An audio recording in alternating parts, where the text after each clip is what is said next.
Welcome into the Real Kyper and Bourne Show. Nick Kypreos, Justin Bourne, Sammy McKee, Derek Brandeo, and Frank the Tank Baraska, who, by the way, made his television debut just before our show on the Raptors with the boys. You see, we dropped the ball by not having a player of the game thing. They got the chain, the Raptors chain. Yeah. We should really have something. I don't, like a belt or a helmet or something, really? Well, will that help our morale? Does it bring us, would that bond us? I will say that my beer league team has like a hard hat, like a yellow one with like our logo on the front of it. And when you get that, it feels pretty good. It does. You haven't experienced it yet. I actually won it last time. No. I own it. It's in my possession right now. You've won it? I've won it a couple times, But yeah. we're just I three don't suck people, and that you can bad. only give it to Brandeo that often. Yeah, it's like, Yeah, great observation. Yeah, great observation. We're glad you're aboard here on our Off the Rails Friday. Wherever you're watching or listening on Sportsnet 590, Sportsnet 360, and Sportsnet Plus from 4 to 6 p.m., and wherever you get your podcast. And remember, on Friday, especially Fridays, we want to hear from you. Text us at 590. We'll read them today in our final segment. Great show, of course, which means Doug MacLean in about an hour. He has got so much because we didn't get him on last week because we had a condensed 1 hour show based on Black Friday. Chicago Blackhawks. So you know he's got all this pent up frustration. So we're just going to say welcome Doug MacLean in the second hour. And then why don't we go to the calf or something and grab a bite to eat and Let him roll. All right, sounds take good. over for about 10 or 15 minutes. I think he can win the Nyes argument that we thought we won one day. yeah. Hey, before we get into I it, love listening to you when I'm on. the 2024 Rogers NHL All-Star Game will be expanded to a 3-day event with the NHL All-Star Thursday at Scotiabank Arena, featuring the Tim Hortons NHL All-Star Player Draft, the NHL Alumni Man of the Year honoring the 1967 Maple Leafs, and the Canadian Tire PWHL 3-on-3 Showcase. Tickets to the All-Star Thursday go on sale Tuesday, December 5th at 10 a.m. on Ticketmaster. You can catch the action, including the NHL Rogers All-Star Game on Sportsnet, fellas. So that's coming up soon. I believe that would be Tuesday, right? So there you go. Next Tuesday, tickets go on sale. Okay, in about 30 minutes, we're going to welcome in former NHL defenseman and radio analyst for the Boston Bruins, Bobby Beers, will join us, and we'll tee up that game. But we got a lot of work to do between now and then because once again, we're going to follow up Tuesday's shootout win against the Florida Panthers with a Seattle Kraken shootout win. Yeah.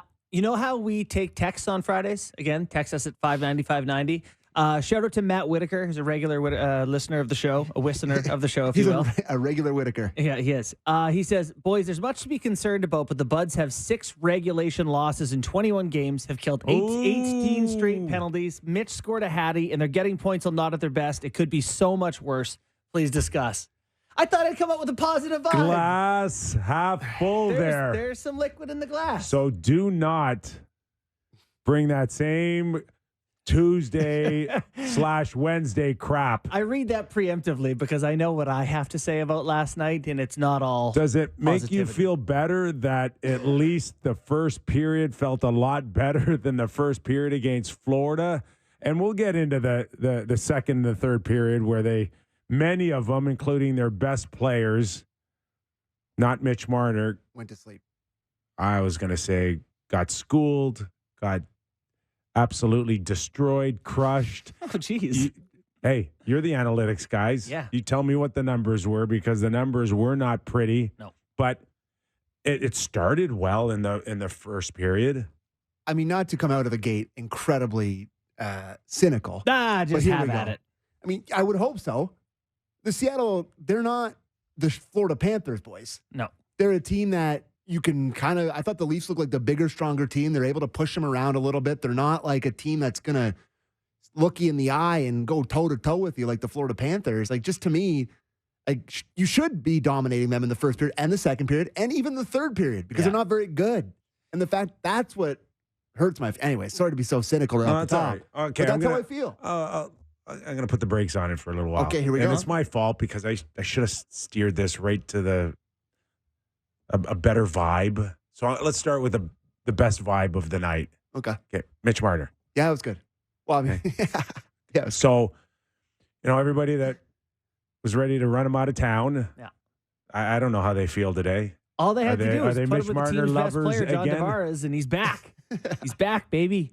He was unbelievable last night. He was the best player on the rink. He might have been the best player in the league last night. I'm not even being sarcastic. He was so good last night. The confidence, the body language, even the feel of his shootout winner. Yeah. And the edge work that, I don't know. If he misses, maybe you tell me he's too cocky coming down the ice a little bit, but it worked, and it just, I think it reinforced how he's been the guy that drives the team. Well, then we should have given him more heat for the team not driving anywhere prior to now. Oh, no, he did get a lot of heat. Yeah. He did. It's, one interesting thing, and I wrote an article today. One of the things that stood out to me was the Leafs, the number one, and I'm not saying his success was due to playing with Tavares with Tavares last night, but Tavares has actually been better than I think we've given him credit for in this show. And one of the things, he's first in the NHL in puck battles won. The top 5 is like him, and it's Ryan O'Reilly, and the type of guys you would think of as good like puck battlers. So certainly a couple of his goals last night, Tavares makes a good play, and that helps him out a little bit. And also I think points the finger at Austin Matthews that Matthews hadn't been helping out Marner all that much either. So different look for Marner. He gets more pucks, finishes a few. Just to touch or at least follow up on his Tavares comment, you put out a tweet on Tavares late in the first. Oh, yeah. Who got smoked? Bertuzzi? Bertuzzi kind of got cross-checked in what looked like the face in real time, but he just kind of got him up here. And it was a big hit. It was a greasy but good hit. Took him off his feet. Guy got penalized for it. And then Tavares, unlike I've ever seen him do, just came flying in. Yeah. And who was it that he got? Number 3? I don't know. Yeah, Borgen. Borgen. Yeah. Just laid him out. So I was at the game. Oh, you were? Yeah, I went to the game in the alumni box. Oh, wow. And so what kind of view we got there. Yes. And it's the first thing I noticed as well. Mm-hmm. And I had to look twice, and it was Tavares. Yeah. Which and then he just kind of skated away. Loved. Yeah. Loved. Yeah, like great. And you just said it. You never see it. Never see it. And just a little bit more of that that can kind of move around the core 4 gives the team a different vibe. But it's clear that it's an act that isn't necessarily a natural one for him. Mm-hmm. So did you see Matthews at all last night getting in scrums a bit too? Like, I wonder if their coach had a talking to or whatever. They've had some collective. I hope they read my article. Some come to Jesus like, hey, maybe we should kind of hang around some of these piles a bit and stand up for one another. It's not easy. And listen, I'm going to nitpick a little bit here. Oh, boy. Here we go. Because I've lived it. I know what it's like to be on a team that is close and protective and stick together. Now, I give Tavares full credit for what we're just talking about, but I'm going to nitpick here. After he smoked who? Borgen, Will Borgen. Borgen. Just stay there. Don't I can't leave. say I didn't think the same thing. Don't leave. I thought it actually worked in his favor that Borgen didn't go back at him. Don't leave the scene of the crime. You're the captain. You hit the guy. Within a split second, he backed off out of there, and there might have been 15,000 people that would have said, "Who was that?" Well, I don't know. I can't tell. If he just stays in there and just looks somebody in the eye and just says, a little scratch of the forehead with the middle finger or an FU or something, it's way better effect. Yeah. It's better. And it just doesn't come naturally to him. But I'll take what we saw last night out of him. But it's what you got to learn to stick together. And that is, if you're going to go in there, John, if you're going to make that statement, take it in all the way, bud. Yeah. Wait for the cavalry to come in, get a scrum, tell somebody not on my watch, and you can't come into our barn and do that. And it's so much bang for your buck. I think there was a moment when that happened where he kind of stopped and he looked, and there was just no reaction to it at all. Morgan didn't go back at him. No at one all. went out. No one went at anyone. Yeah. It was just kind of like it was a Maybe everybody was just in shock. That's what, honestly, I think he was in shock. He's like, "What did I just do? I just ran this guy into the board semi-greasily." Like, I think he was sort of. But it was a surprised good by it. moment for him. Semi-greasily is awesome. Semi-greasily. Yeah, Yeah. I like that. Thank you. So you mentioned, I'm the stats guy or whatever. So I did pull up the lines last night. That Matthews line last night got caved in. Holy smokes! Second and third period. They actually looked okay in the first, right? They were moving it. There are a couple drop passes. We saw some skilled plays. Yeah, if you like, shot attempts, they had 4 shot attempts, 4 and 16 against. The Tavares line was 12, 4 and 5 against. Expected goals, they were at 20%. Tavares line at 80%, that sort of thing. So, it wasn't pretty. Matthews just. What's going on? What do we think? So I wrote about him today. Honest question. So the theme of my article today was that I looked back the past 3 seasons, his 60-goal season last year and this year. 2 years ago, there was a 60-goal season. He's first in the NHL in the portion of his shifts that are in the O zone. He's in the O zone for more than any other player in the league when he's out there. Last year, it's like, I don't know, forget what it was, not like 70th or 45th. And then this year, it's 145th. Like, he's way, way down. So is it the team?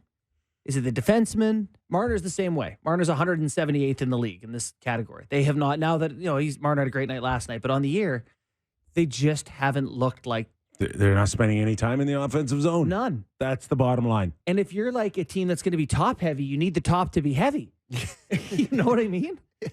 So I was trying to come up with answers, and I'm struggling. Anytime teams play the Toronto Maple Leafs and you're going to spend 15 minutes in a team meeting, the majority of it's going to be circling number 34 and number 16. Yeah. But that shouldn't matter. No, it does matter. But because they're finding different ways to stop you, and it's up to 34 to find different ways to go against that. I just feel like they would have been doing that 2 years ago. He's not. He's still looking the same way to try to be successful, and you got to constantly reinvent yourself. Yeah.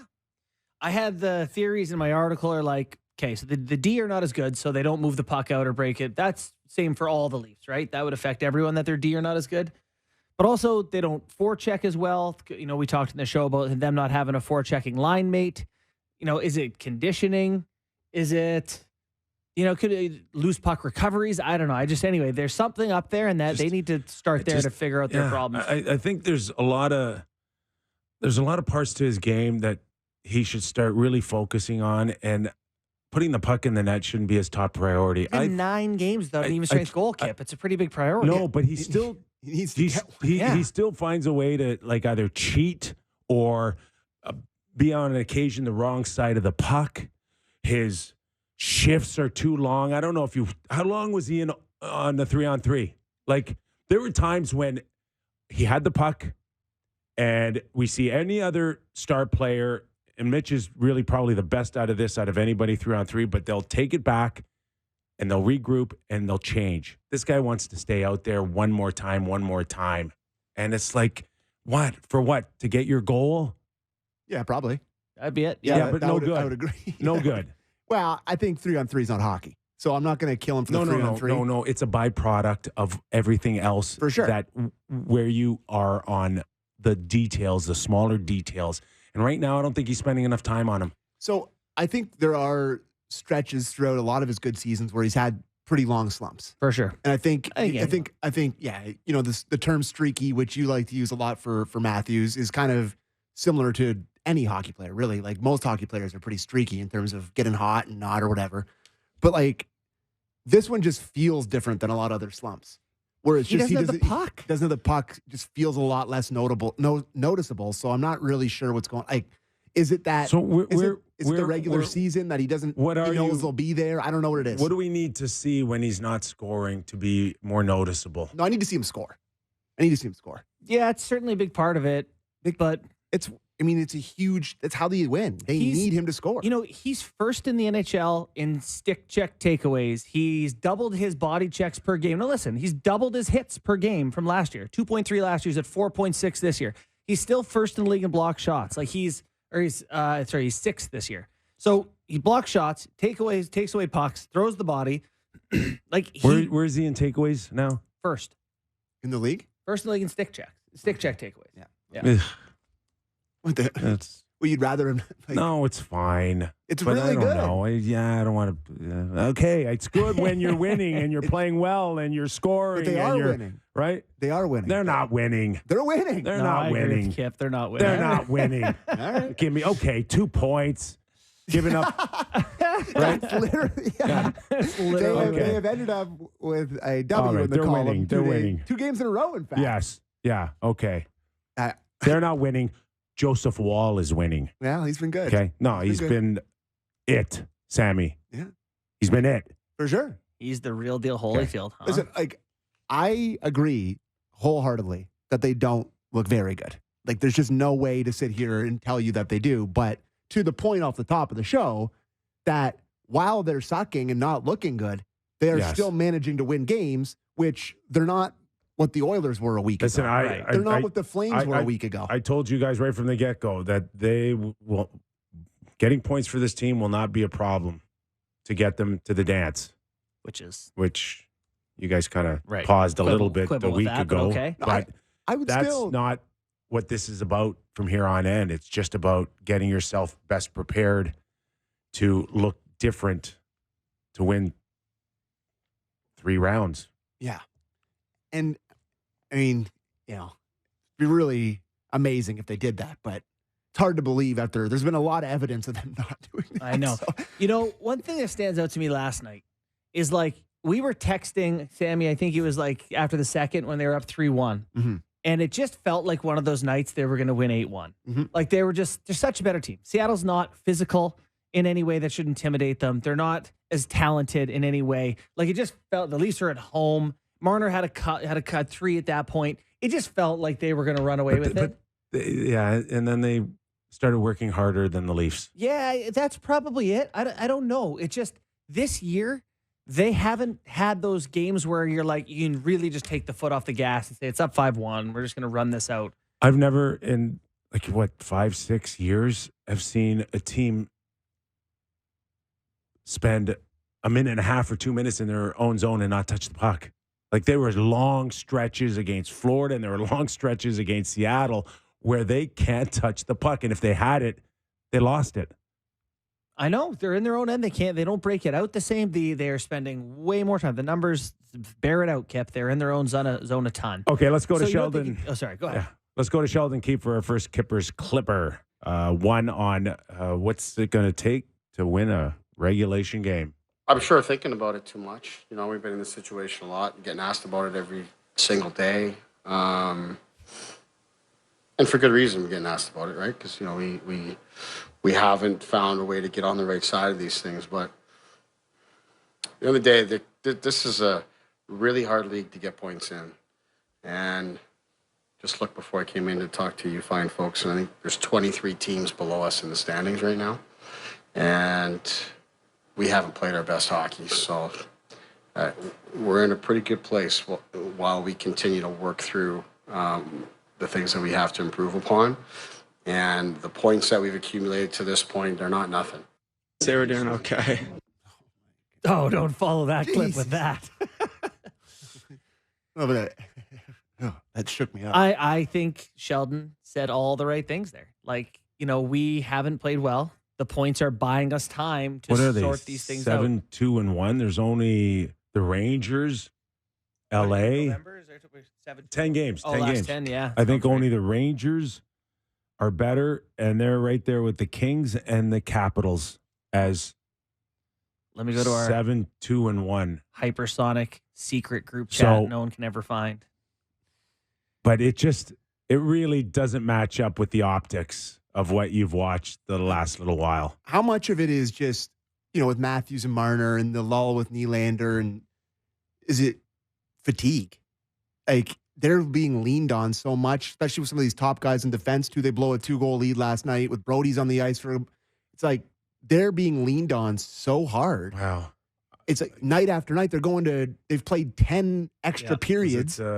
They're playing a lot of hockey. The 3-2 goal by Seattle was Toivonen. Yeah, or Camp lets him Toivonen? walk in off the wall, and then he goes inside on Riley and shoots it in. Yeah, and like I'm watching Riley, and there's Riley does that. He sags deep. he does sag deep, but there's also Riley playing 30 minutes 2 nights ago, and I don't know what he finished with, but to maybe Sammy's point a little bit, like, come on, Morgan can't play 30 minutes, and you can expect him to be your best defenseman every night. But is that or a at theory the top of his game? Is that a theory with Matthews, with Marner, about how much? How many forwards in the league play more than them? The one thing, I think they're 8th and 9th in the NHL In forwards? TOI. Really? Yeah, they've dropped quite a bit. Interesting. I actually looked today. Okay, well, there you go. Thank you, sir. The other thing that stands out to me, so wanted to give Tavares a little bit of love as someone who's winning a lot of pucks and making his line better. Tyler Bertuzzi has carried the line he's been on has carried the expected goals for 9 straight games or something like that. Like his line has been the best line the Leafs have had for a good run here. And I really think that is noteworthy too, is that has helped the Leafs get by. The Leafs are 7-3-2 in their last 12, only 2 of them in regulation. Those wins. Yeah. But Bertuzzi's been a huge reason they're getting points out of these games, even though he's not getting a ton of points. He's not getting a ton of points, and you assume that maybe he can get on a run at some point, but right now he probably isn't projected to have more than maybe a 40-point season, maybe 20 goals. Could he be cheap for the Leafs? And that's not going to get him $5.5 million times 5. I bet if the Leafs went to him right now and said, made him an offer, could they get him buy low right now? Because the underlying numbers are good on Bertuzzi. I wonder if they could get I'm sure him. he knows that. Yeah. I'm sure his agent probably has a pretty You good don't think idea. It's just random radio hosts God, have more I information suck. than his I agent. suck at hockey. Your agent's like, you better take this tiny deal. Yeah. True. All Good right. point. Do you want to hear Sheldon talk about Mitch Marner? Yeah, All right, do it. let's go. He's He back. looked confident to me. Played with authority. Obviously, two power play goals, going to get him going. But that's just, to me, that's part of it. When you're feeling it, all of a sudden it starts to come to you. Breakaway goal for him, like that's vintage Mitch Marner. Breaking away like that and capitalizing, and again, authority in the shootout. So that's a great sign for us. Yeah. Agreed. I wonder if with Mitch, if he just felt a little bit of the effect of Willie Nylander having so much success that it made him start thinking about, like, where is this all heading? Interesting, yeah. In terms of is one of us going. I can't imagine, and I tell people this all the time, in my era, when a guy would walk in the door, and I'll never forget when Luc Robitaille signed, I don't know, a $23 million contract with the New York Rangers, how excited we were for him and how we guilted him into a big lunch that day, and just all of that. And then there's this new era with these kids today, and they do the math in their heads, and they're happy for their teammates, but it's the first thought in their head isn't, I'm really happy for you. It's how is this going to affect me?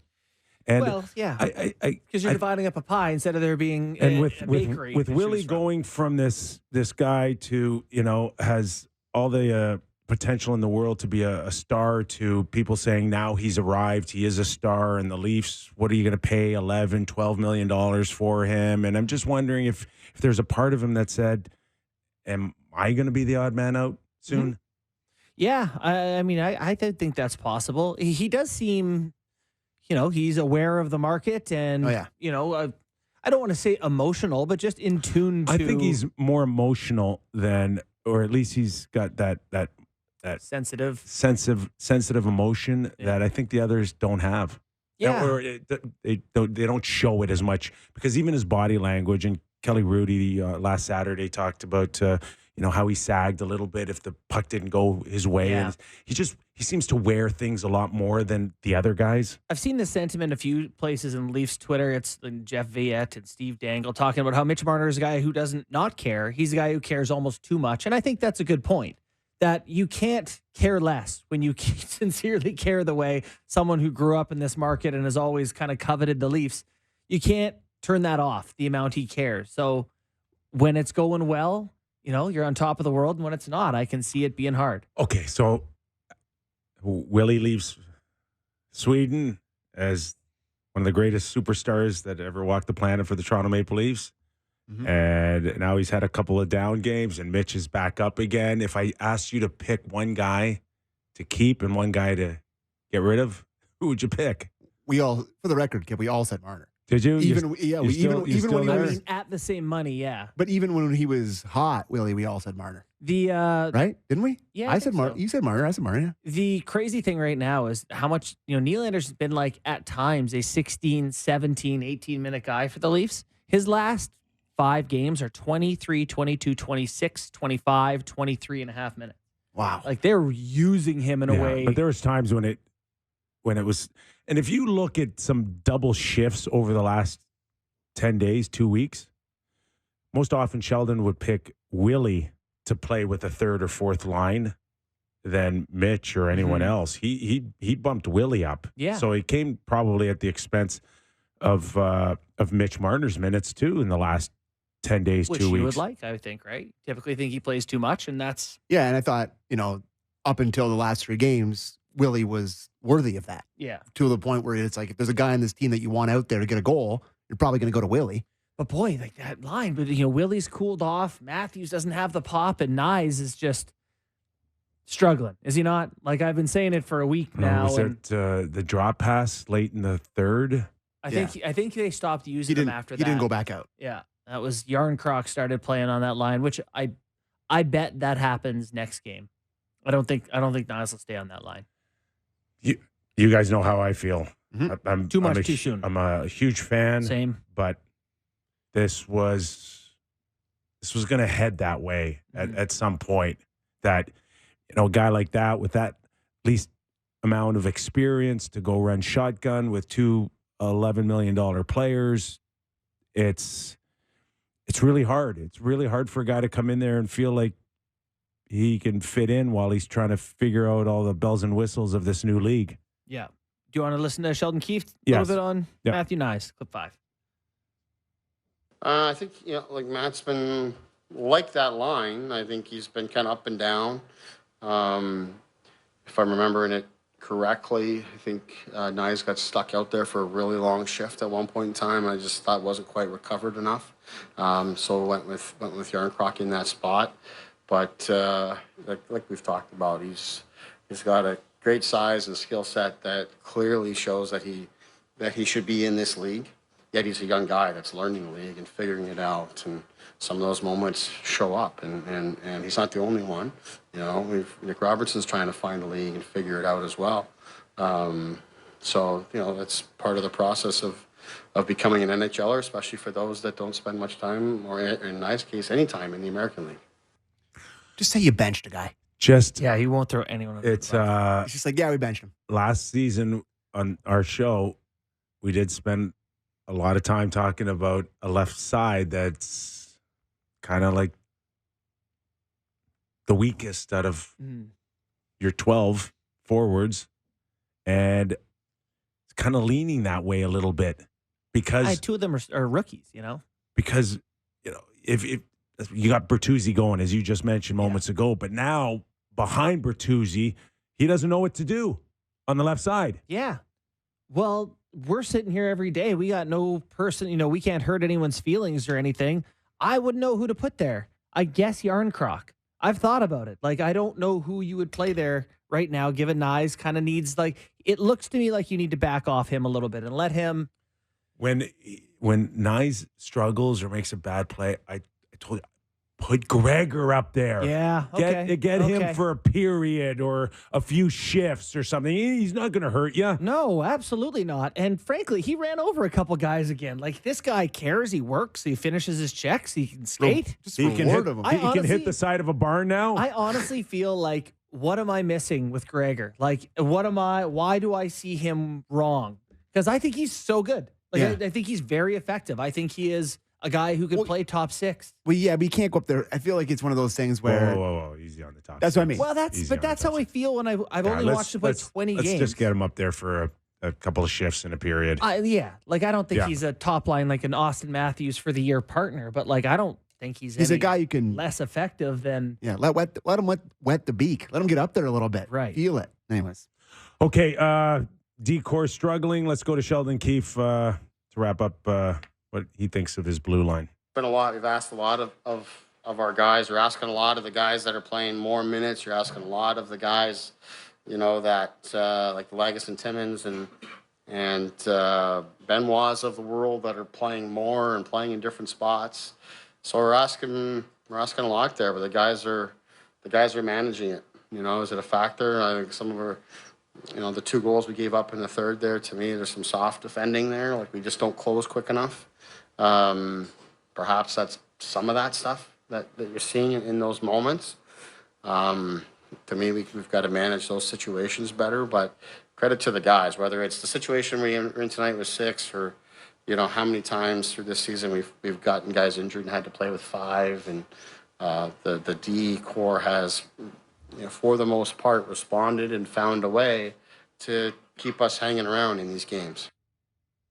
And it's not like anybody's coming back anytime soon. Klingberg, we're going to wait and get an official report. Liljegren's got that high ankle sprain. Someone mentioned to me Gio had successful surgery yesterday. It's going to be a while. So it's going to be a while here. Yeah. I don't think many fans last night when I was at the game were too happy to hear Zadorov. Zadorov. Zadorov. Zadorov, you know that. Zadorov is in Vancouver when everybody felt like for nothing. Somebody was coming from Calgary. A 5th and a 2026 third. Yeah, I think it's hard optics for me. Like I know he's not great, but I think your circumstances sort of precede you. Like you look at what your decor is now, and there's no way he's not immediately better than 3 guys. Right? Yeah. Someone had mentioned to me that didn't sound like Calgary's ownership was in any hurry at all to do Brad Tree Living any favors. That doesn't sound encouraging for Tanev and Hanifin. I mean, that doesn't surprise me at all. Wasn't it the prettiest finish there, was it, with him? No. Yeah. No, it was not. So I don't know what that does for Tanev, but I know that there are multiple teams calling a lot on Tanev, including Brad and the Toronto Maple Leafs. And I don't know. Tanev is a much better Brad would have fit a great than Zadorov. relationship with Craig Conroy, but Craig's got to go back to people upstairs and say, this is the deal that I have. And they got to say yes or no. Mm-hmm. Yeah. Well, that would be bad news if the one team that had available D-men who were good were untradeable with. All right. Let's hit a break for beers. Okay. We got... what are we doing? Bob Beers. Oh, I thought we were getting beers. Oh, yeah. Sorry, buddy. It's Off the Rails Friday. Yeah. I'd do a Maybe beer. we should do a segment called Beers and Beers. I would do a beer. I don't think I'm eligible to be on that show, boys. That is Bob Beers, the former NHL defenseman we are speaking of and radio analyst for the Boston Bruins, as we tee up the big bad Bruins and the Toronto Maple Leafs Saturday night. Stick around. More Real Kyper after the break. The Kypreos, Justin Bourne, Sammy McKee, as we wait for Bob Beers to join us, talk about the Boston Bruins. Let's just go down this path of what we started just before the break, and that is the news of Zadorov being traded to the Vancouver Canucks and leaving the Leafs still looking for help. Yeah. And I'll just start by saying I get what Zadorov could bring you, which is that element of size and a presence. He also shoots in the net sometimes. Yeah. No, listen. Yeah. But he's also prone to a few mistakes. Yeah. And thus, didn't cost you a first round or a second. It cost you a third and a fifth. Yeah. Flames In didn't look 26. too heartbroken last night. They beat the Stars. I think that was part of this too. I think there is, he had asked for a trade and they weren't very happy about it. I think there is some addition by subtraction. Oh, let me just say that they wanted him out of the room. That Calgary did. Yes. Yeah. That's why it happens. Nobody November gets traded 30th. in November. Yeah. So he's not perfect.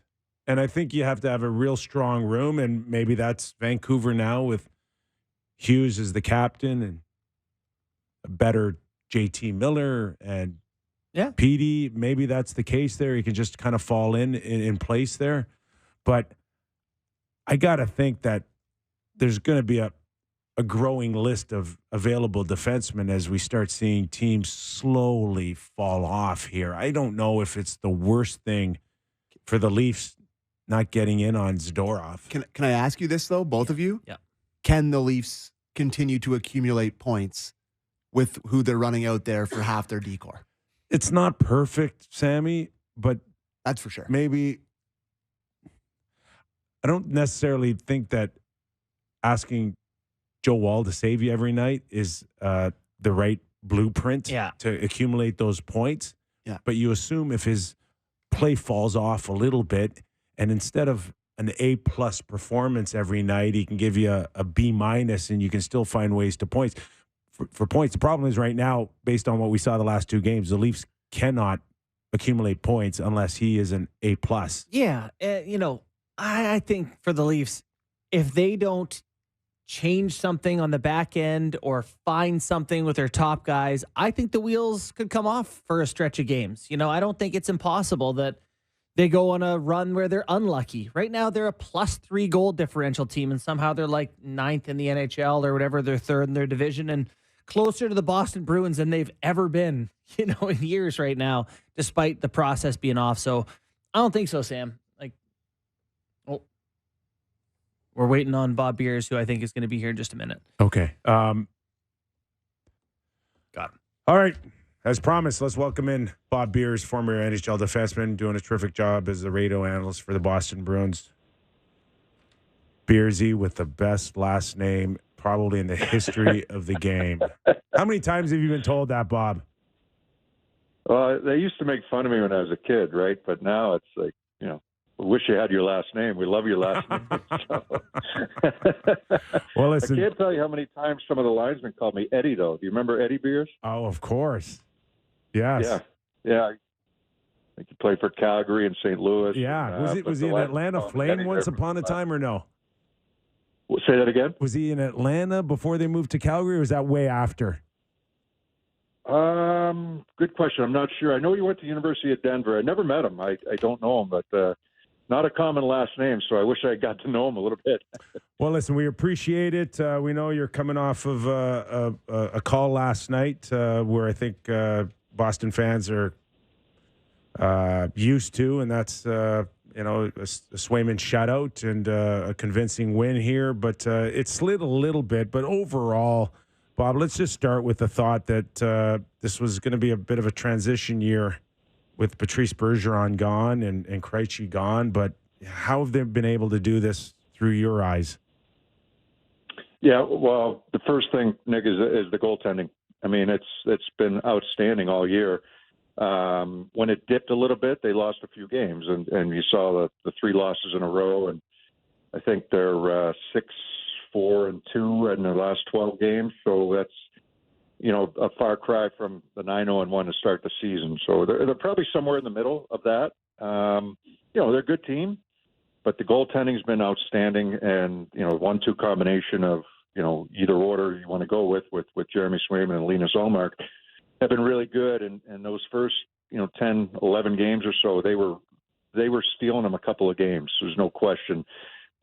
There's been a handful of games where the Bruins were by far the much better team than whoever they're playing against, but the goaltending has been excellent. Penalty killing goaltending, and then some timely goal scoring as well. So it's been a combination of things. It's been real good, but it's a long season, and I think reality kind of set in here over the last week or so where they lost those 3 games in a row. They weren't too happy about it, and they want to make sure they did something about it. And to be quite honest with you, San Jose is I mean, we know where they are in the standings. They're not a very good team right now. They're going to hopefully build, for something in the future. But the Bruins did what they had to last night, but it was against San Jose, and tomorrow they got to do it against Toronto, which can be a much more difficult task. I don't know if you listen to this show. We're pretty hard on Toronto. We treat them like they're San Jose sometimes. So who has stepped in the absence of some of their big names there in Boston from last year? I know Pavel Zacha seems like he's having a pretty good season. Who's filling the shoes so capably that the Bruins are once again number one?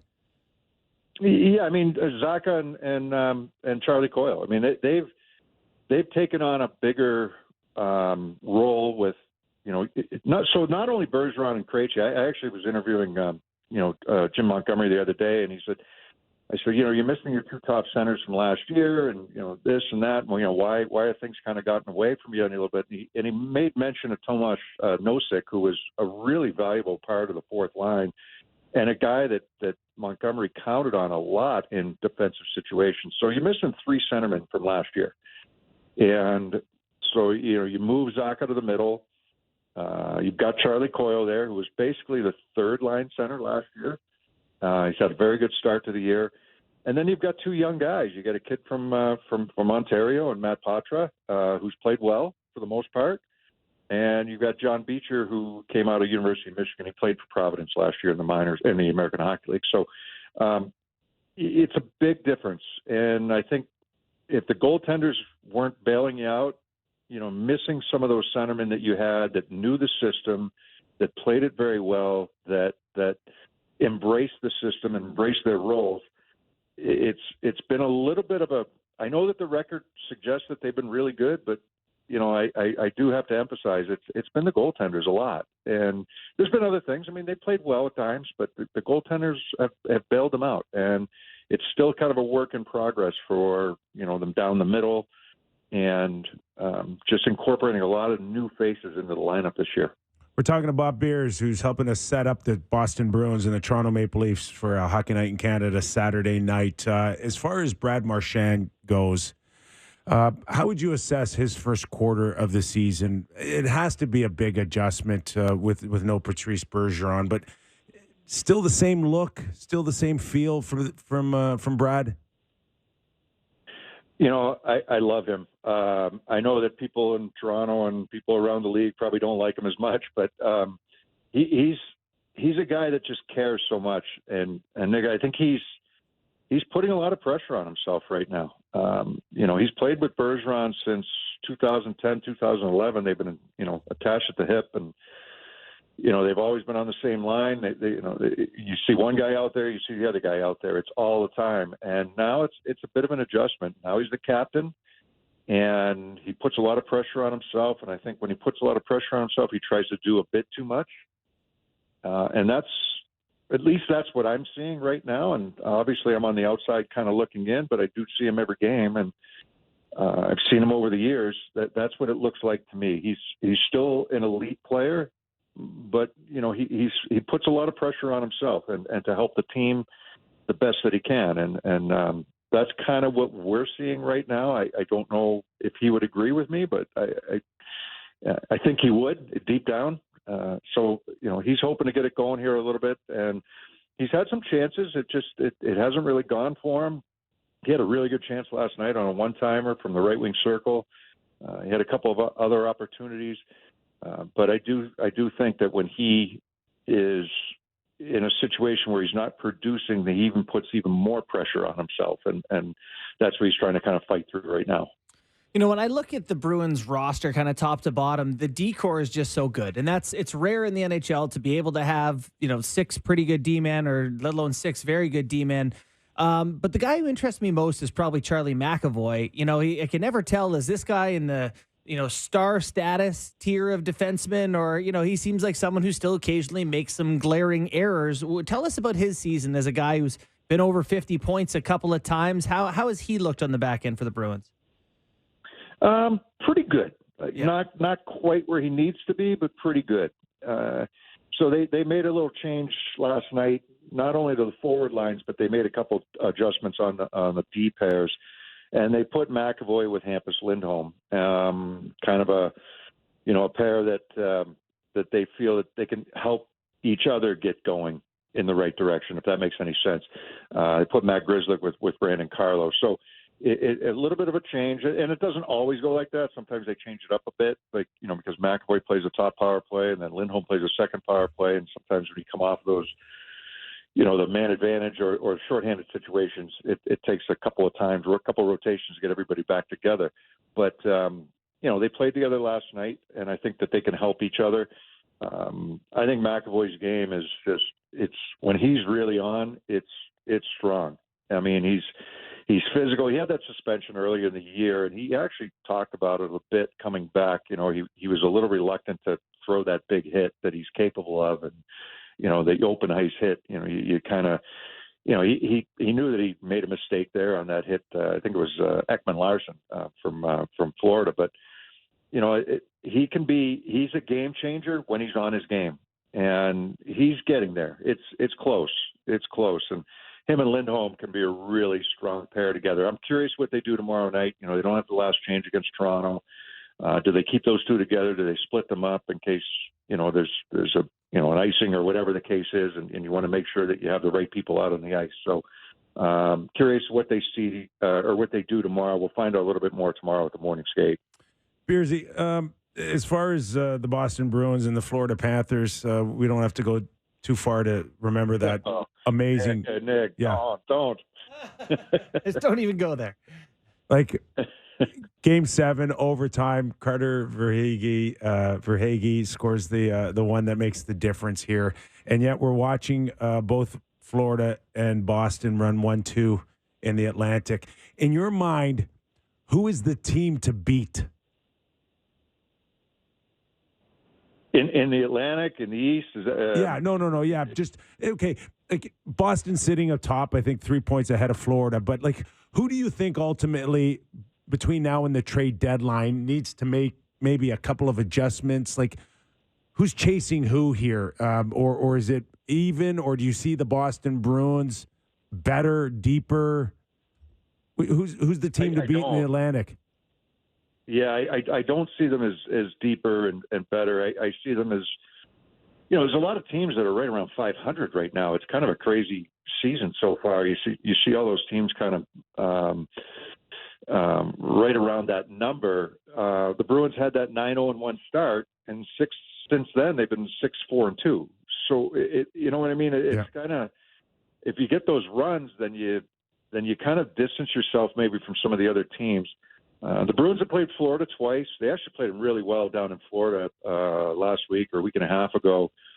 Florida was the better team at the beginning of the game, and Linus Ullmark was outstanding. And then the Bruins really had some traction there and shut them down in the third period. And I think they won that game 3-1. We've only seen Toronto once, and that was at the TD Garden in Boston. Good game. Usually have good games against them. Well, looking forward to it. Tampa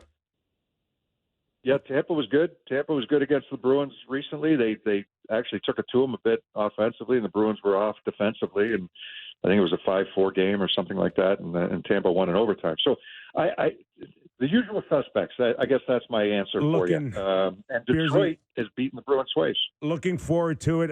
Sorry, I got to cut you off. They're telling me I got 40 seconds to go here, but really appreciate your feedback. Have a great call tomorrow night. We're really looking forward to the game. Thanks for doing this. So am I.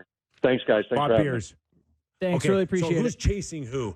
Who do you like, Boston or Florida right now? As more of a complete team. I'd say Florida. Florida's impressed me the most out of any team I've watched. That Boston decore's too good. Still too good. Yeah. Yeah. Pretty close. So good It measuring is. stick for the It Toronto is. Maple Leafs tomorrow night. Russian for beauty. When I say bye-bye, I know the timing. I can figure things out. When I say It's Off the bye-bye. Rails Friday. I fell asleep at the wheel. Give me a break. All right. We're not going away for long here. We're going to take a break, and we're going to welcome in Doug MacLean. Oh, my. I can't wait to hear this one. I know. Been a bit. Off the Rails Friday continues after the break. Real Kyper and Bourne. Welcome back into the national edition of the Real Kyper and Bourne Show. We are live on Sportsnet and Sportsnet 650 in Vancouver, Sportsnet 960 in Calgary. Always and always, this hour, Real Kyper brought to you by Bet365. Should we just get Max 2 minutes of pushing his book out of the way so we can get to the really good stuff like Zadorov being traded and what he thinks of the Leafs and all of that Give him good the time stuff? off the top. Absolutely. All right, Doug MacLean, former NHL president, general manager, head coach, blah, blah, blah, author of Draft Day, How Teams Pick Winners or Get Left Behind. Hey, is it true that Kyle Dubas has bought like 100 of these books to give out to his staff? Is that just a bad rumor? Well, it wouldn't surprise me. Like a lot of people are doing that. Matter of fact. So I think that it would be a great suggestion, to every team to buy it and, have a look at it. But look, I hate to say it, but I just got a note from the Globe and Mail today, again, 9 weeks in a row on the bestseller list. And what's really exciting is I'm heading to PEI next week for a function on Tuesday night, a fundraiser for the Western Capitals junior team. So we're going to do a book thing, George Matthews and I, a book thing for 20 minutes or so. And then Gerard Gallant is going to come in and do a hot stove with me. And they sold the event out, and I think they're going to raise $50,000 on the night. So I'm pretty excited about going to PEI and doing that with Gerard and having some laughs and selling some books. Yeah, absolutely. Well, that's great. So, look, I could be Ken Reed and out flog it in every arena in North America. At least I'm not doing that. But listen, I want to make a comment here before we start. Oh, no. I've decided, I was thinking about this when I was down just coming up from the pool. When I do this show, I want to be a radiator. I want to radiate positivity and just good comments and good things instead of being a drain. You guys are a bit of drains, and I want to be a radiator of positivity. That's what I want to be as I move forward in my life. Yeah, you look to me more like a forced air guy. It's funny, I was going to say nobody's wanted guy. a radiator in their house in 50 years, so it makes sense. or hot air. How about hot air? All right. Anyway. Well, it's tough to. Okay. Well, I was going to ask you about the Leafs, and it's tough to radiate positivity. I know they're getting their points, Doug, but not the prettiest week for a team that got 4 points, was it? Well, I watched their show or the game against Florida, and I really tried to watch it, fairly closely because it was like a playoff game, and I really wanted to get a feel for how they would battle in a game like that where it's in your face hockey, and it was in your face. And I'll tell you, the Panthers went after them, and as the game wore on, the Leafs got engaged, and I liked their game to a degree, but that's what they got to get ready for. And I keep telling you guys, I don't like their blue line. And now that they're banged up, it's even more critical. It's just okay. Matthew Nyes, just get it out of your system right now. Well, I watched him fairly closely, and he's a big body, he's skilled. He tries to do them things, but he's got to figure out that you've got to play the game hard if he's going to be the impact player that you think he's going to be. And you've been on his bandwagon all year. I don't know what he's deserved to get in the top to play with Austin Matthews. I'm sorry. Maybe it's a last resort, but somebody should send him a note that you can't be that big and that skilled and play as soft as he does. I'm sorry. I know you guys don't like hearing it, and I know he's a kid, but he can play a lot harder than I've seen him play. Yeah, it's been slow ever since the game where we thought we had you beat on the Matthew Nyes debate. So the Leafs are one thing. This is our national hour, so I'm not going to focus on them too much unless you had something else on the Leafs you wanted to ask, other than Kyper. the fact that one thing. One thing I want to say. I've got a solution. I've been thinking all day, racking my brain out with this defense is so bad. Okay. Just play 4 forwards and 1 defense. Because they can't make line changes anyway. They're getting caught. Every time they go to the bench, it's too many men on the ice. So play 4 forwards and one defenseman, and they'd probably do just as well. So just throw that to Keith before it disintegrates. Try it. 4 forwards, 1 defense. The NHL used to do that in the 30s, so try it. Maybe more realistic now that they didn't get in on Zadorov out of Calgary. He goes to Vancouver, Mac. And, I was at the rink the other night, and someone may have suggested maybe ownership might not be willing to maybe deal with Brad as they would other teams. Did that stuff go on when you were either with Florida or Columbus or Detroit, where you just said, no matter how good the deal is, I don't like you, I'm not dealing with you? Well, you know what? It does go on. There's no denying that. I mean, look, Brian Murray replaced Bobby Clark in Florida after Clarkie went back. We were not making deals with the Philadelphia Flyers. I guarantee you that. And it does go on. And look, the owner in Calgary, Murray, like he's not an easy guy, and he would not be happy with a GM. Like, how many GMs walk away from a job? Well, you walk away from a job if you know you're going to get another one. That's when you walk away from a job. So he's not overly pleased. And then, so I'm looking at this Flames team. They've created this cap space now by moving on from Zadorov. And then Vancouver, who they just traded to, is a good example of a team that didn't tear it down and rebuild, had some good pieces, and they're kind of doing a retool and having some success. Do you think that's what Calgary's doing right now? And is that even possible for them to kind of pivot without bottoming out? No, I think they're going to have to bottom out because they've got too many guys that, with contract situations, and they're key players in their team. Can they re-sign, the key pieces, or are they going to make trades to, look for the future? I've got to believe, Craig's got time, the coach has got time. I think they will rebuild to a degree. I like what Vancouver's done. Obviously, Zadorov is a good pickup. It's not a great pickup. Let's not get carried away with Zadorov here. He's an okay pickup. He fits into the talking mold. It was really interesting last night with Vegas and them. Vegas have been a 500 team the last 10 games or so, and they embarrassed Vancouver last night. They went after them, and they played a playoff-style game, and Pietrangelo was the beast for them. And that just shows how important that big blue liner is and how critical it is for playoff success. A blue line like Vegas is tough to beat, guys, when they get down to business. And they embarrassed the Canucks last night, but the Canucks have been real good. They've been a great story. Is losing some games and then getting some help on the blue line, is that like a good timing? Or would you have rather seen them work it out themselves a little bit first before pulling a trigger? Or you just can't pick and choose when players are available? No, I think it was a good move on Zadorov, especially when you look at the price tag.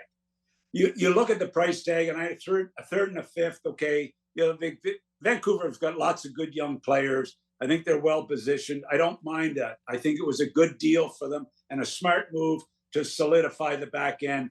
To me, he's a third pair guy at the worst. Is he a good Branson? Is he a good Branson from Columbus? That type of guy. To me, sometimes he doesn't think the game as well as you want him to.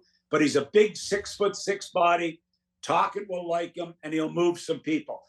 So I like the move for Vancouver, and I don't think they paid too big a price. And hey, Beauvillier is a pretty good player, guys. He's not Rick Tocchet's type of guy, but he is a decent player in the league. So then I just want to ask you then about Canadian teams in general here, because the Canucks have, off to this hot start. They make a trade. They're competitive. The Leafs have a ton of points despite not really playing their best. The Jets quietly. Who do you like in Canada? Is there a real Stanley Cup contender up here? And maybe it's the Oilers who are rising from the dead like the Undertaker gif. Well, I think I do so many shows now. I can't remember what I said on each show, But I think I said on your show a few weeks ago that I said the Oilers are going to make the playoffs. And, of course, you guys laughed at me. I don't think any and of this I was happened. trying to be a radiator. I was trying to radiate positivity. This doesn't sound like the thing that happened. So I think I look at the Oilers and I think, are you kidding me? This is a Stanley Cup contender if they can figure it out. And do they have to fine tune their goaltending? I know they've been out watching goaltenders. They're in Columbus. They've followed around. It's been documented in the media how they've been looking. So who do they pick up? Do they pick up Jake Allen? What about a kid like Primo? I mean, he's had a good year in Montreal. Is he a guy, that type of guy, a younger guy? So I still think the Oilers are the best Canadian team, unless the Leafs can figure out some way to fix what they've got going on. Did you mention a couple of weeks ago that you thought the Oilers weren't in jeopardy of missing the playoffs? Was that you? I said they were going to make the playoffs. Yeah. Yeah. Even with their goaltending with Skinner? Even with Skinner, they make the playoffs. Wow. Yeah. Okay. Yeah. I mean, hey, I've been saying it too here, but I've been fighting these two clowns. Yeah. Oh, sorry. Okay.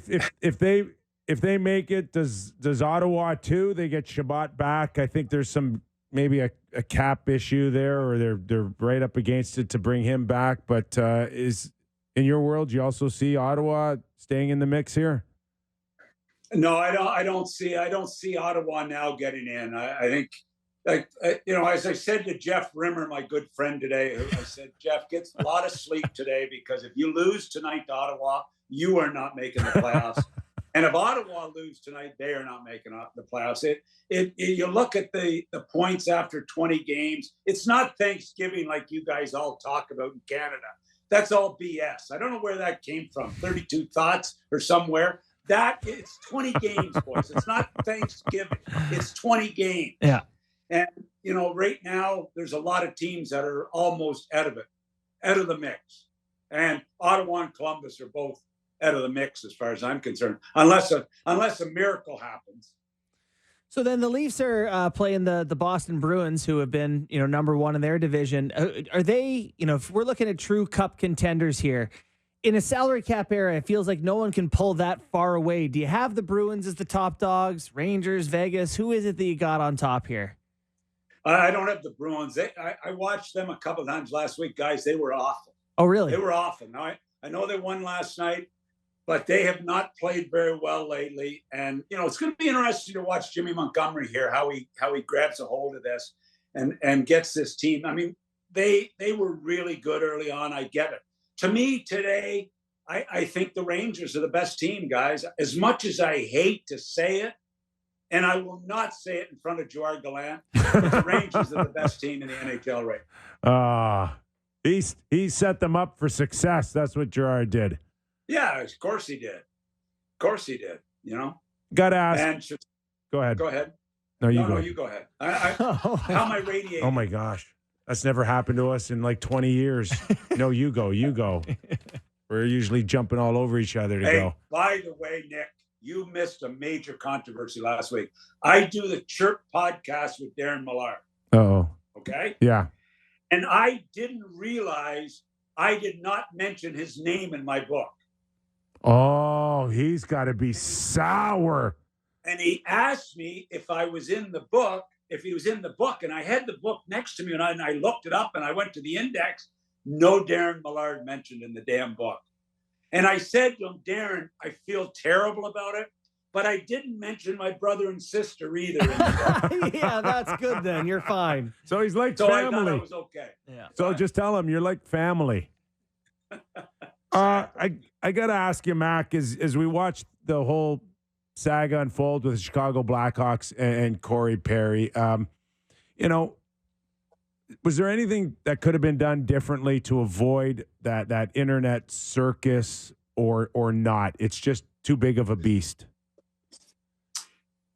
Look, I didn't like it. I really didn't. I thought, I don't know what happened, but after what has transpired in Chicago the last, obviously in the last couple of years, you have to be 100% prepared to go. And the fact that it went for 2, 3, 4 days where teammates were saying, we don't know what's going on. Luke Richardson was saying, I don't know what's going on. And then it starts to affect a teammate, a kid on their team. I didn't like it, how it went for a couple more days of that. So you've got to be ahead of that. You've got to be out in front of that and move on it quickly. And look, maybe they didn't have enough information, but I didn't like it. I thought it was, again, I didn't think they handled it well. And that's just my own opinion. And when it starts to affect your dressing room, I mean, it was ugly, guys. It was ugly how it transpired throughout the rumor mill. And that's the last thing they need. When you ran a team, obviously you have your people that you trust in your PR department, but was there ever an opportunity where you could outsource something for damage control, or you lean towards the league? What is the protocol, Mac? Is there one? Well, the only protocol I had was the night before our home opener in Columbus. I was already dealing with the mascot quitting. Remember I told you that? Some heavy, right. really heavy stuff. Yeah, but I was barbecuing the night before the home opener out in the backyard. I get a call from Lyle Odeline, my captain, before our first inaugural game. And Lyle says, Doug, it's Lyle. I said, yeah, Lyle, I know who it is. He said, I just got charged with impaired driving. I said, the night before our home opener, you just got charged with impaired driving? And how did I stay ahead of it? I had our lawyer contact the community where he was charged, and we tried to get make sure it was out in the suburbs, and boom, boom, boom. And it didn't. And when I got fired, Aaron Portzline reported it and said, oh, I see Lyle Odeline was charged with impaired driving. I said, you were 6 years late on that one, Aaron. Sorry, buddy. So anyway, sometimes you got to do whatever it takes. It's got to, I know the world's changed since then, but the first thought is you try to keep stuff in-house and try to bury stories. Is that still the first instinct out there? I think you don't try to bury it because you get in trouble. I think it's more you do what you can legally to make. I always went to our legal counsel and said, and our PR guys, okay, where are we with this? How do we solve this? And I had a ton of issues that I could never repeat. Like, it was scary what you faced over, a course of 10 years in one place. It was unbelievable. But you do it legally, you do it with your in-house people, and you try to handle it and get in front of it. And I know sometimes, and look, I don't know what really went on in Chicago. I don't know the circumstances. I just didn't like how players were constantly put on the spot. Teammates were, coaches were, and then all of a sudden, what was it, 3 days, 4 days later, it finally came out. Even Kyle Davidson, I mean, sitting there by himself trying to handle this story, there's parts of me that said I felt sorry for him. Yeah, like, this is a young GM in the league with limited experience, but the amount that organization has talked about, how to handle difficult, challenging situations, I would have thought the media department, the hockey department would have come a lot quicker on that. Look, how long does it take to suspend a guy? I don't know. I guess, I don't know.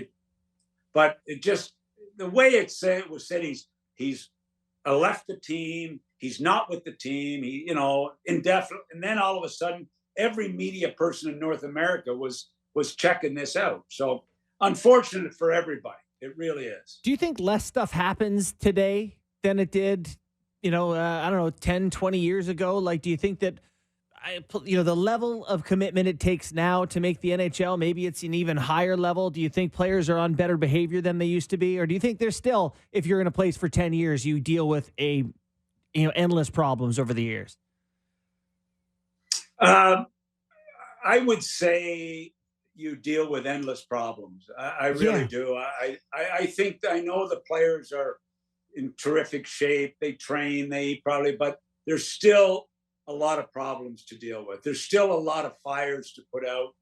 And, it was some amazing challenges, to be quite honest. And I actually had to trade a couple of guys because it got so bad. And it wasn't. That was not the fun part of the job, to say the least. Aren't you happy when you walk down the beach or get into your RV or your Porsche that you don't have to deal with this crap anymore? I do, but I kind of miss the paycheck. So got you where you are But today. you know what? I sort of, you live with when you see certain situations happening. Like, I've always really liked Corey Perry. He's had a wonderful career. I hate to see this end for Corey like that. The Blackhawks have been through a lot. You hate to see that. You hate it to see teammates being dragged through the mud, families. It was an awful. Guys, I have not seen many situations that rumors spread like that one spread. I have never seen that, guys, in all my time in the NHL, that it was ever that bad. Yeah. Let's just hope that there can be some healing process all the way around here. Exactly. In the near future. You guys are pissing me off. I came here on this show to try to be positive. I'm trying to radiate positivity, and you keep throwing negative things at me, and I'm having a hard time dealing with it. I got to be honest with you. We got you on a Zoom call, and I'm looking at your shirt, and that's the biggest radiant I'm getting right now. Either you're getting ready for bed or you're going clubbing. I like it. I can't make out that shirt That's right now. That's a great shirt. It is a great shirt. And you know what? We're going to, with friends, we're going to La Violetta. We had an intense pickleball game this afternoon with our neighbors. They're coming over for drinks at 5:30, 5 minutes from now, by the way. And we're going to have cocktails. And then we're going to La Violetta, great Italian place, and just try to relax after a very stressful pickleball afternoon. And this morning I walked the beach. I'm just ready for an easy night. Sorry to keep you from the early bird special, Doug. I know it's 5:22 already. And the name of the restaurant is Peter Lavioletta. It's his wife's place, yeah. La Violetta's. La Violetta. Yeah, a great spot. It's a great old Italian. You'd like it. An old Italian style place. You'd really enjoy it. Okay. If you guys ever get down here, I'll take you there. All right. I think SN's budget will bring us there. I'm sure they'll send us to visit. And they'll give us 3 drink coupons each. You know what? Here, tell Sam I will not put in for the pay for this show for a month, and then we'll treat you guys for dinner. It's a deal. All right, Mac, thanks for doing this, man. Thanks, Mac. Thanks for having me, guys. I really appreciate it. Yes. Doug MacLean, world-renowned author. 9 weeks bestseller. I went and hung out with, went to a golf course and saw Scott Morrison tell some stories, the co-author with him. Yes. Talked to Scott about the writing process with Doug. Yeah. Scott's a great guy. So it's nice to spend some time with him. What do you need? Another year or two before you write a book? A book? Yeah. I can't write a lineup.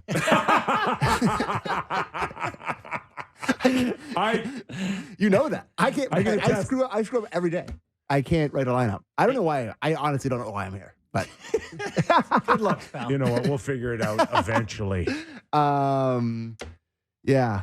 It's funny. Hey, just some breaking news from the Devils that Dougie Hamilton had surgery today on a torn pec.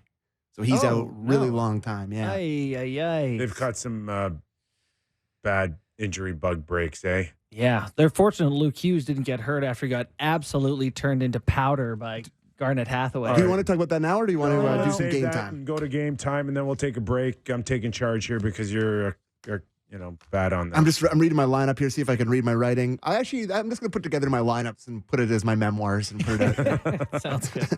It's game time, presented by Bet365. Visit the app for the latest odds and find out why it's never ordinary at Bet365. Must be 19 plus, Ontario only. Please play responsibly. Now, yesterday, fellas, I checked in on the Ohtani watch. Ooh. And so this weekend, apparently it's supposed to be heating up here. This weekend, Jeff Passan wrote an article today. I'm not sure if you saw the figures being thrown around, Kyper. I know you'll love this. 600 mil was the number. Between 500. USD? So he's getting $1 billion Canadian. I know that math is not quite correct, but we're getting So the updated odds now are the LA Dodgers are minus 125, and the Toronto Blue Jays are plus 250. there. Ooh, their odds are getting better. So Plus 300 yesterday. and the Cubs are the closest at 8-1. So it's a pretty clear line here that it's come down to the Toronto Blue Jays and the Los Angeles Dodgers for who ends up with Shohei Ohtani's services for next Really season. rich people never So, choose Los Angeles. It's Sure, that would never happen. it kind of coincides with Have you seen the traffic there? We don't have traffic here. It's fine. the Bo rumors about Chicago. Bichette. Yes. Trade to Chicago. But Yeah. Didn't you hear those last I week? saw that there was like, if, Isn't that not connect the if dots, Shohei Sammy? happened, then something else would have to happen. I think you should just keep your good players. They can't. That's a nice idea. They There's no cap. Just keep them all and bring more guys in. Yeah, I know. That's not the way they think. If they're going to go Squeezing our spend salaries. 600 sheets, 600. What does it even they mean? probably got to get rid of Vladdy or Bo, one of them. And I know who I'd choose. 100 million. Not to get too down the weeds of baseball takes here, but I'll tell you right now who I'd Vladdy's choose. done. Yeah, he's $600 million? gone. What are we talking that about is here? a lot of money. And I mean, let me put my little Zag hat on here quickly. We sure we want to give a guy with a 30-year-old as a wonky arm Well, no. $600 million? It's a reasonable zag. Thank you. Would that be over He's not 10 pitching years, next year. 11 years, For 12 sure. years? It'll be, I mean, they would. The max amount of dollars and the max amount of time is Ohtani. Like the most and the most. So he's looking at 60 times 10. Probably. Yeah, pretty good. And the record signing was his old teammate Mike Trout, which I think was $450. That goes down as like, well, the contract alone is like the biggest in history, but like there's no, like for a Canadian story, It'd be there's nothing there's close. Even, like, well, it would just. Everyone's like, Gretzky makes $500,000 too much. Gretzky's in the late 80s, I'm 600 sorry, at 15 million cash. Like, That's wild. It's wild. Absolutely wild. I'll never forget being at the Fitness Institute and hearing about Gretzky being traded, and my jaw just dropped. Yeah. So I think a worthwhile, and my boy Gunner on the morning show was texting me about this, that the only closest thing for Toronto would be Tavares. Because Tavares signing here was a massive deal. But to have like singular in Toronto, that's a huge deal. But this is a worldwide story. Yeah. If Shohei Ohtani signs here, it's a countrywide story. It's a worldwide story. That's hard to say. So there you go. So just keep an eye on that. I think the math isn't as bad as people think if you're going to go spend. In terms of would you get your money back? Yeah. Well, just what you can generate with it. Well, Yeah. the global brand thing is key, but what if he is just okay? What if he's good? What if he's just like pretty good over that time? Don't you need him to be the best person on earth for like He at needs least to be half the time? He needs to be the greatest baseballman that's ever lived. Yeah, Hey. and he may be. Robot Island. That's how it works. Oh my Yeah. God. 600 mil. That's a pretty palatial island. Holy. What is the insurance on a Send contract? him That's with everybody else that Lou Lamoriello sent. Find a way. all right. Get him off the books. LTIR. Yes. the insurance company's like, sorry, what? So I just want to quickly put in one more thing here, future, the Jack Adam Award. I just check all these before we go into this. Peter Laviolette has moved all the way up to second at plus 750 for the New York Rangers, which makes a lot of sense because they're humming and Behind talking? Talking is still 5-1 as the favorite. But I'm sure they will. Canucks are kind of scuffling. You can't sure- lose. You can't string losses and stay atop. I'm sure they'll adjust that accordingly because they're heading in separate directions. Yeah. Those two teams, and that was Game Time, presented by Bet365. Visit the app for the latest odds and find out why it's never ordinary at Bet365. Must be 18 plus. Ontario only. Please play responsibly. Okay, Sammy, be a 600 producer million. now. Are we going to break? 600 million. Yeah. Let's go to break. Okay, we got some texts. Yeah. 590. Please write us in. The first text I will read. No one is worth 600 million. What a joke from Jason and Pickering. that might be a totally valid point. I think it's fair. I think it is. I'm going to contradict that after the break. Okay. Jari scores a goal. Yeah, we Talk actually about have that. tons of You content mentioned still. Hathaway and his big hit last night in Philadelphia, and Tortorella had a few things to say about that, didn't he? How about Konechny went after Smith, Yeah. who slashed him Okay, like so Lots of things. Trubon, Frederick. Plenty of meat on the bone here, still on the Real Kyper and Bourne Show. Do not go away. We'll be right back. Always nice to leave it to Doug MacLean to drive our show off a cliff every once in a while. And needs a shove. gotta feel a little bit for Lyle Odeline, who's just somewhere minding his own business. And Doug wants to tell everybody that the night before... Oh, you're doing it again. Now you're doubling down. Maybe everybody forgot. I can only imagine now Lyle sitting at home somewhere enjoying his night, and either he's getting a text or maybe it's He just got a maybe shiver. it's a loved one going up Ears are and burning saying, or something. you know, you got a drinking and driving charge the night before a season opener, and he's like, that was 25 years ago. Leave me alone. Oh, by the way, I fought that guy one night in Washington. Yeah. And I had to soak my head in a bucket for 3 days straight after that. He was a tough player. Holy smokes. Really tough. Yeah, he spent some time in the sim bin over his career. Yes, he did. 2,316 minutes. All right, where do we want to start? Tristan Jarry scores a goal. Is that a big deal? It is. Still? Yeah, I think it is. Very. It is. It's cool. You see it a lot in lower leagues. You see it in junior and the AHL. Yeah. You see these grainy potato videos of it. But when They're a all goal similar, though, No, right? sure, but you grab it, you put it down, you fire it Kipper, down. I watched every single one. There's 17 in NHL history, and I watched them all today. There's a shocking amount where teams shoot it in their own net. Yeah, the last touch. The last touch is the goalie, right? Yeah. Yeah. And so to cleanly do it like that. Listen, before there was Ron Hextall, there would still be goalies wanting to do that, right? Yeah. No one could ever do it. Ron Hextall, actually, it was Tom Barrasso. And I hate saying the word goated. Tom Barrasso was the first guy. He's not on the list, is he? Barrasso. Tom have one? Barrasso. He has one? An empty No, netter? I'm asking. Oh, He's not on the I list. don't think so, no. He I don't doesn't think have so, one. no. But he was the very best. It was almost non-existent that the goalies handled the puck until this guy came out of high school. And then Turco and Brodeur and these guys. And then Hextall. Yeah. Hextall. And then Hextall. And Hextall had the curved wooden stick, too. So these are the list of the goalies that have actually scored a goal. Okay. Because there's, like they said, there was the ones at the last touch. Yeah. Ron Hextall has 2. Yeah. Which is bad. And his, by the way, are unbelievable. One of them, the Rapids, going 100 miles an hour. He gets behind, knocks it down, fires. It's sick. Osgood. Yeah. Brodeur. Yeah. Jose Theodore. The worst one ever. Evgeny Nabokov. Mike Smith. Pecorine. Linus Ullmark, which was last year. Yeah. And Tristan Jarry. Jarry's might be the cleanest. The Theodore one I make fun of only because his was the only one on the backhand. He just 2-mitt shoveled it up in the sky and it trickled down there. Yeah. But that was a borderline toe drag from Jarry. Yeah, he ripped it. He shot it. I can tell you because I had center. AWS Edge data. It was 55.8 miles per hour or something. He ripped it. I just think that when you are a goaltender in the best hockey league in the world and you score a goal, that's one of the most badass things that can happen. I think it's amazing. Yes. I really do. But you don't care, Kippy. No, it's fine. It's highly skilled play. I get it.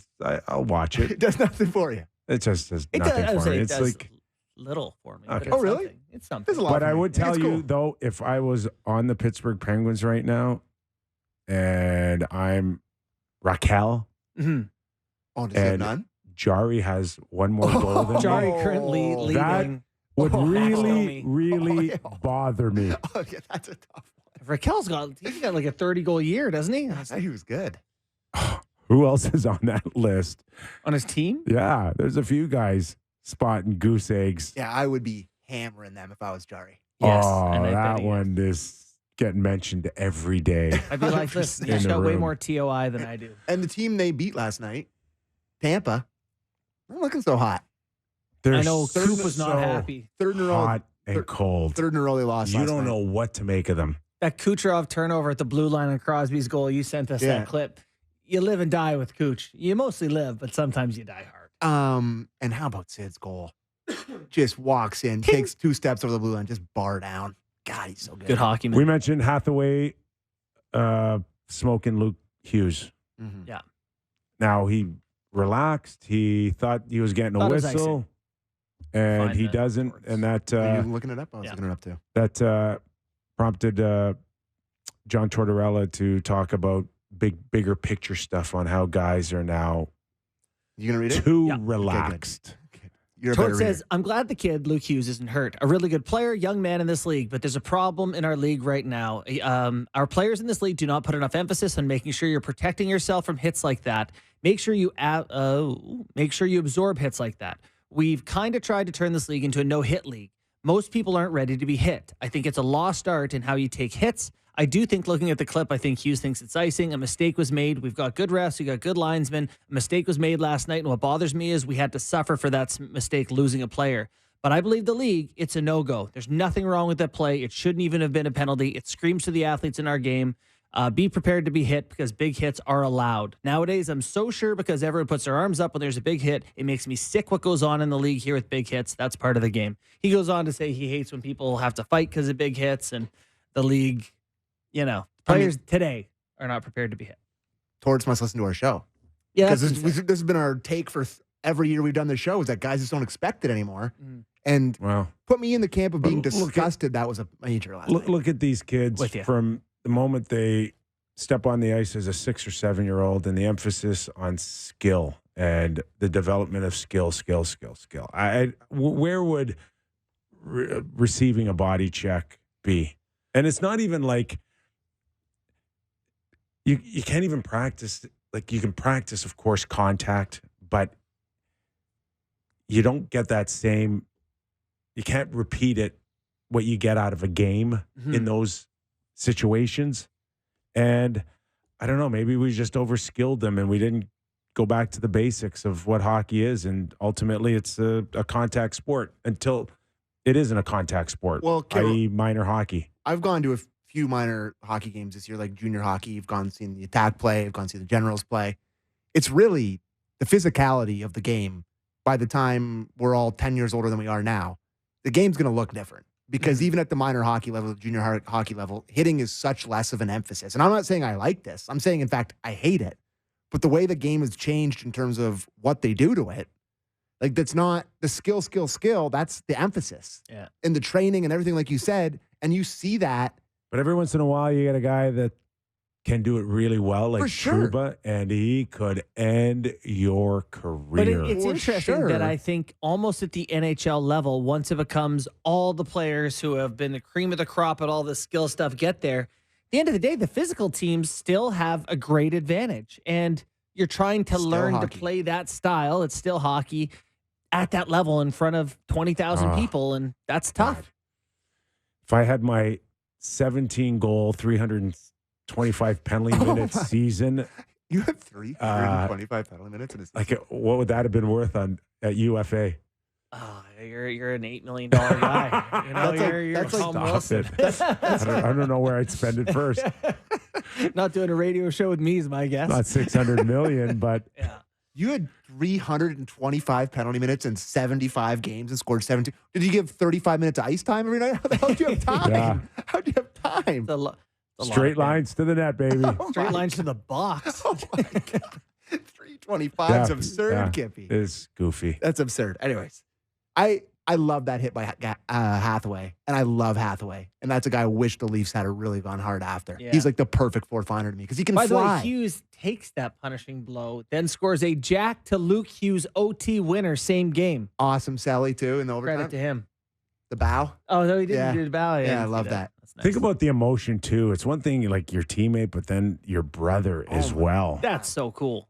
I mean, scoring the OT winner, watching your brother get turned into, again, powder is not great, but yeah. Could pull a Mike Keenan and say, listen, you start playing better or I'm going to trade your brother.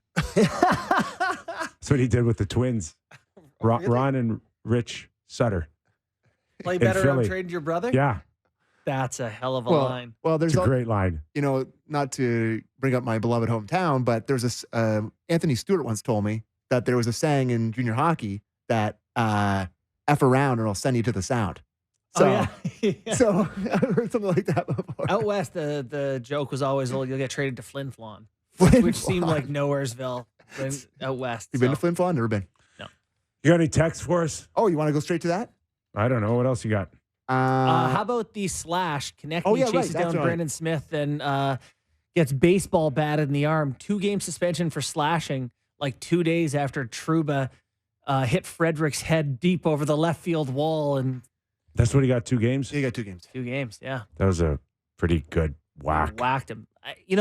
Konechny's a pest. He's a pain in the butt, but you just can't swing your stick like a baseball bat. Well, you can if you're a Trouba. That still remains a little baffling. I'm sure they were discussing the factors that went into it to make it look worse than it was, but you still hit a guy in the head. At the end of the day, you can talk yourself into anything or talk yourself out of anything. Yeah. But that one optically was not good for the NHL. Do they still do those breakdown videos? Remember those videos? Yeah, very well. Do they still do that? Great question. They don't come across my feed if they do. Because if you were going to sell... I don't think they do. Because if you're going to sell the Trouba one, it's intent. That they didn't think he was trying to do it. For sure. And it was just like, it was a weird motion. Yeah, and his he's stick got pulling up. his arm free. It's pretty clear to sell intent on Smith. Yeah. He was trying to break his arm. The thing with the Smith one is like, that's the play where if it skips off his shoulder pad, you're, Brashear and McSorley. Like, it's a dangerous play. 100%. I do have some text. You guys ready? I think I'm ready. Yep. I'm never really ready, but we'll give it a try anyways. How crucial do you think this season is for the Canucks to get Pettersson re-signed and commit long-term? If the season goes downhill, what's the price to trade him, in your opinion? Well, first of all, he's got one more year. He's eligible to sign July 1st, but he has one more year. And he's got a QO of $8 million or something. It's really not much of a different conversation than probably Leaf fans had with Willie Nylander. And here we are going into Christmas, and he's not signed, but we'd all be really surprised if he's not a Toronto Maple Leaf this time next year. So, listen, the best thing that happened to the Vancouver Canucks was the great start and the real feeling of we've got something special going on. They just traded for a defenseman that should add a lot of depth. So, I don't know, Petey, where do you want to go?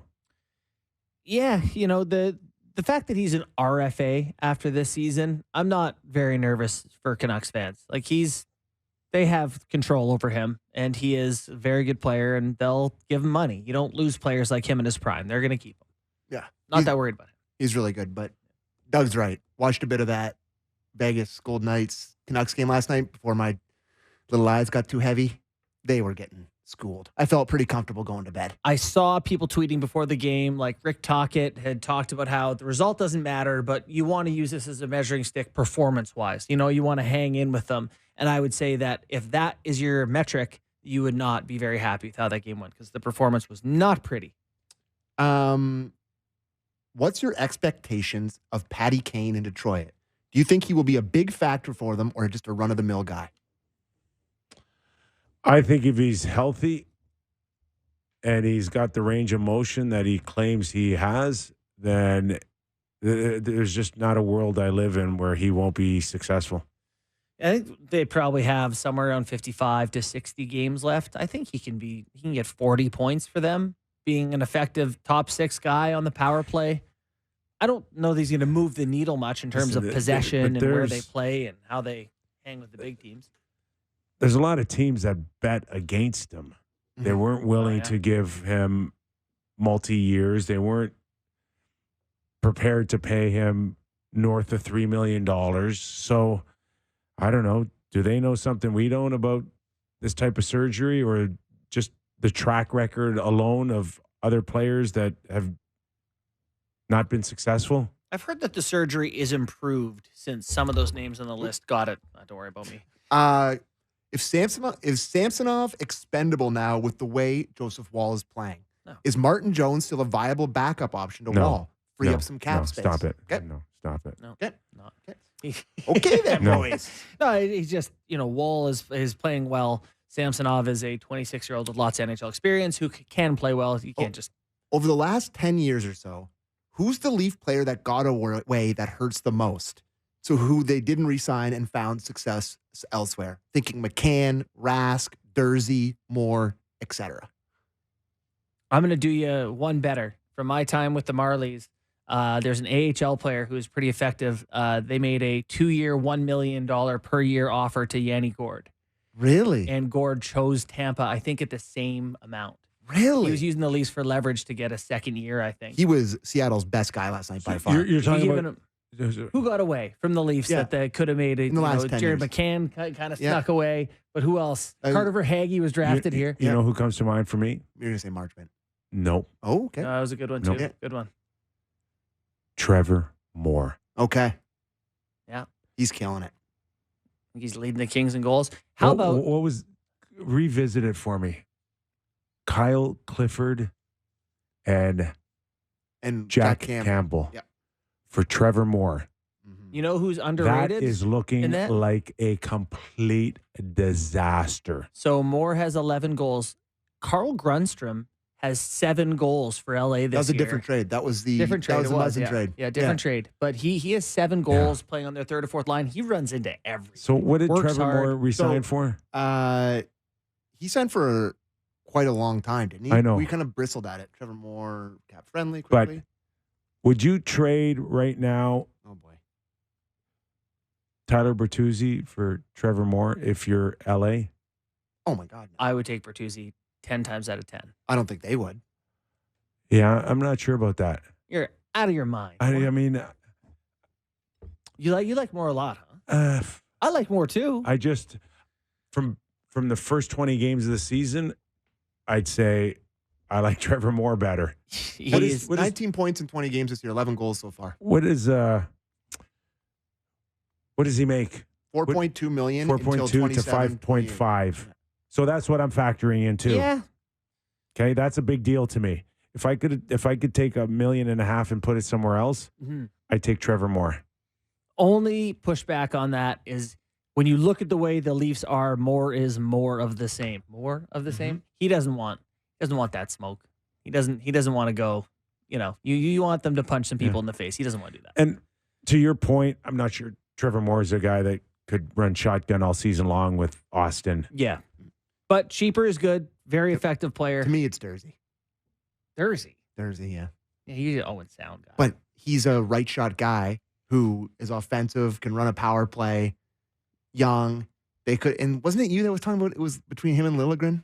They offered Liljegren, their choice. Yeah. And they chose Jersey over Liljegren. So we were just talking about Wish they had a Pat reason Quinn that. or Pat Quinn. Pat Quinn. It's Friday. I love Pat Leave me Quinn. alone. Yeah. Pat Kane and his ability to come back. What about this Aaron Rodgers now? Like, does this guy love the spotlight? Like, all of a sudden, he's going to reinvent the Achilles tendon tear. Yeah. These He knows QBs, best. these QBs are in the limelight for so long, and there's so much talk about them. Think of Tom Brady. Think of Peyton Manning. Think of Aaron Rodgers. These guys have just been, everyone talks about them all the time. And Aaron Rodgers tears his Achilles on the first drive, and he's petrified that he's not going to be talked about at all this year. And he goes on Pat McAfee every week, Egomaniac. and he talks about how he's going to be back. He's just not. So we So can stop him. apparently, he's reinvented a way to put two tendons back together, Oh, and that- everybody yeah. else idiots because they're not drinking bone broth. Yeah. Listen, I can't stand it. I'm a Jets fan. I am not an Aaron Rodgers guy, man. Probably better than Zach Wilson, though. Well, you might be. Yeah, that's true. All right, our thanks to Bob Beers, the radio Beersy. analyst for the Boston Bruins, and as always on Fridays, never disappointing, Doug MacLean. Radiator himself. Give me a thought on Leafs in Boston Saturday night. Bruins 3-1. Leafs play really great and make us all feel like, oh, they're back. I think Joseph Wall steals one. Yeah, me too. Boys up. Okay, thanks for watching. Thanks for listening. If you get a chance, give us a rating and review. We'd love to hear from you. Thanks for always joining us on The Real Kyper and Bourne Show.